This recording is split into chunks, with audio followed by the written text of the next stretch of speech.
ಎಲ್ಲ ಟೋಲ್ ಗೇಟ್ಗಳಲ್ಲಿ ಈ ಥರ ಒಂದೊಂದು ಜಿಲ್ಲೆಯಲ್ಲಿ ಗೋರ ಸಂರಕ್ಷಣೆಯ ಒಂದೊಂದು ಟಾಸ್ಕ್ ಫೋರ್ಸೇ ಇರಬೇಕು.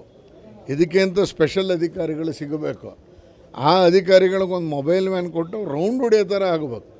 ಇದೆಲ್ಲ ಮಾಡ್ದಂಗೆ ಮಾತ್ರ ನಿಮಗೆ ಕಳ್ಳರಿಗೆ ಹಾಕ್ರಕ್ಕೆ ಭಯ ಬರುತ್ತೆ. ಬಿಟ್ಟರೆ ಇಲ್ಲಾಂದರೆ ಟೋಲ್ಗೇಟಲ್ಲಿ ಪಾಸ್ ಆಗೋದು, ಸರ್ಕಾರ ಇದಕ್ಕೆ ಸಪೋರ್ಟ್ ಮಾಡ್ತಿದೆ ಅಂತ ಅಂದ್ಕೊಂಡು ಅಧಿಕಾರಿಗಳು ಅದನ್ನು ಬಿಟ್ಕೊಡೋದು, ಇವೆಲ್ಲ ಆಗ್ತಾಯಿದೆ. ಆ ಹಿನ್ನೆಲೆಯಲ್ಲಿ ಕಳ್ಳ ಸಾಗಣೆ ತಪ್ಪಬೇಕು. ಅನೇಕ ಕಡೆ ಓಪನ್ನಾಗೇ ಹಸು ಮತ್ತು ಕರುನ ಹೊಡೆದು, ಅಂದರೆ ಅದನ್ನು ಕಸಾಯಿಖಾನೆಗೆ ತಗೊಂಡು ಹೋಗ್ದೇನೆ ಅಂಗಡಿ ಮುಂದೆ ಕಟ್ ಮಾಡಿ ಅಂಗಡಿ ಮುಂದೆ ನೇತಾಕೋದನ್ನು ನಾವು ನೋಡ್ತಾಯಿದ್ದೀವಿ.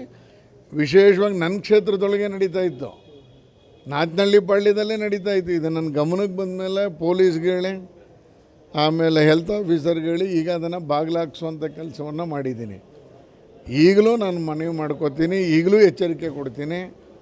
ನನ್ನ ಕ್ಷೇತ್ರದೊಳಗೆ ಏನಾದರೂ ಗೋಮಾಂಸವನ್ನು ಅನಧಿಕೃತವಾಗಿ ಮಾರಾಟ ಮಾಡ್ತಿರೋದು ಕಂಡು ಬಂದರೆ ಆ ಜಾಗನ ಸುಮ್ಮನೆ ಬಿಡೋಲ್ಲ, ಸೀಸ್ ಮಾಡಿಸ್ತೀವಿ.